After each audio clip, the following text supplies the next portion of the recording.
बसलेलो आहे लाचार. आज मला भूक लागलेली आहे. माझ्या डोक्यात एक रुपया खिशात नाही आहे. मला सकाळपासून खायची इच्छा आहे.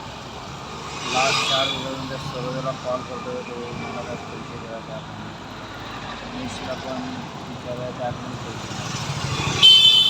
तर 3 दिवस कंटिन्युअसली मला अन्नाचा प्रश्न आहे. एक दिवस वडापाव खाल्लेला आहे जगलो. दुसऱ्या दिवशी मी काय भात चावल खाल्लं रवीकडं आणि जामपाव मस्का पाव. एक दिवस रात्री उसळपाव खाल्ले त्यावर जगलो आणि आज सकाळी साबुदाण्याची खिचडी खाल्ली त्यावर पूर्ण दिवस काढले. कर्ज वेळ अवस्था आपली लोक इज्जत काढायचं काम नाही करत काय.